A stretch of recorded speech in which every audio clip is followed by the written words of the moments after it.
وہ تو اور آپ دیکھیے ہمارے یہاں پسند حرام ہو گئی. موسیقی تو بھلے کی بھی. امیر خسرو بہت سال لاہور میں رہ کے گئے. جب واپس جاتے ہیں اپنے استاد مرشد کے پاس حضرت نظام الدین اولیا کے، فروری کی ایک صبح کو، تو انہوں نے اپنی پگڑی میں سرسوں کے پھولوں کا ایک گچھا پروسا ہوا ہے اور مسکرا رہے. اور استاد پوچھتا خسرو آج کیا بات ہے، بہت خوش. بولے مرشد آج بسنت ہے. تو ہم کہیں یہاں کیوں کھڑے ہو، جاؤ مناؤ. ہم نے حرام کیوں کی؟ ہم ان تاجروں کو نہیں روک سکے جو ہلاکو قسم کی ڈور بنا رہے ہیں. آپ ڈور کو قابو میں کر لیتے، آپ نے رنگ قابو میں کر لیا، آپ نے رنگ قابو میں کر لیا. مجھے وہ لاہور میری آنکھوں کے آگے سے جاتا نہیں. جب فروری کے پہلے 10 دنوں میں لاہور کا آسمان پتنگوں سے رنگین رہتا، اور اس وقت مزہ یہ تھا اس وقت ہم لوگ غریب ہوتے تھے. اب تو 5000 کی پتنگ بنتی ہے. جب آخری دفعہ کی تو ہم نے کیا کیا، غریب کی خوشی دولت سے خریدی، اس کو نکال دیا بسنت سے. بہت سو کو معلوم ہوگا، اور اگر میرے ان نوجوانوں میں سے کسی، بسنت شکرانے کا تہوار ہے کہ گندم کے کھیت میں بالی میں دانے پڑ گئے، دانے پڑ گئے گندم میں. تو وہ جو کوہرے کی راتیں نومبر دسمبر جنوری کی جاگ کے کاٹی تھی، پانی لگاتے کاٹی تھی، وہ قبول ہو گئی. اب دھوپ میں یہ دانے پک گئے. ایک شکرانے کی بات کو آپ خفا ہو گئے. یہ بھی آپ جو کہتے ہیں نا جسے آپ ثقافت کہتے ہیں، یہ فصلوں کا تہوار. اور فصلوں کا تہوار وہی منائے گا نا جہاں فصلیں ہوتی ہیں. ہم تو عجب بنجر قوم، نہ ہمارے ذہن میں کوئی فصل اگتی ہے، نہ ہم نے اپنی زمینوں میں کوئی فصل اگنے کو چھوڑی.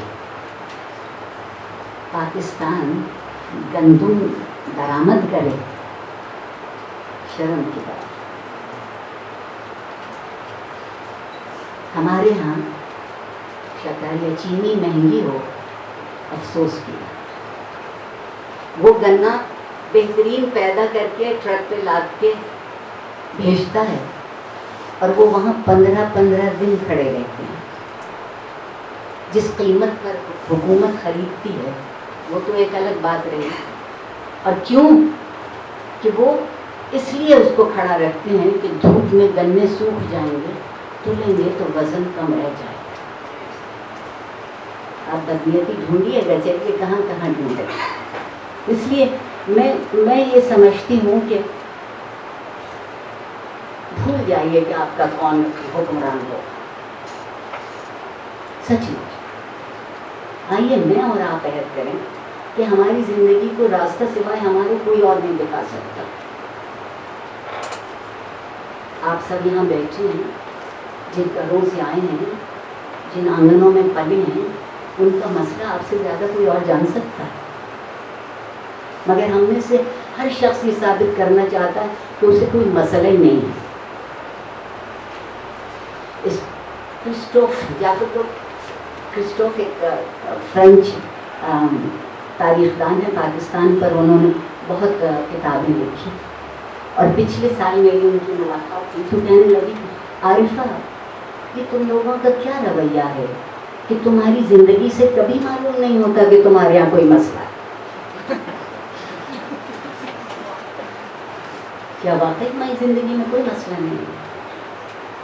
ورلڈ بینک سے ہمارے بڑے بڑے لوگ قرضہ لینے جاتے ہیں،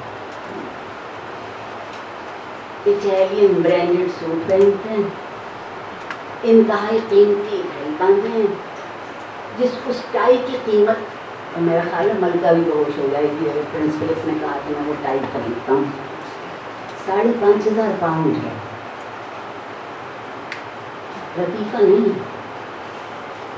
اور یہ اس سے ہنس ہنس کے باتیں کر رہے ہیں، اور وہ ان سے بہت بزی لائی سے. آپ کو پتا ہے وہ بڑے گھٹے ہوئے لوگ، ان کی بڑی اچھی تربیت ہوئی ہوتی ہے، وہ اپنے چہرے سے، اپنے لفظوں سے، اپنی بدن کی جو زبان ہے اس سے ظاہر نہیں ہونے دیتے کہ وہ آپ کے متعلق اندازہ کیا لگائے۔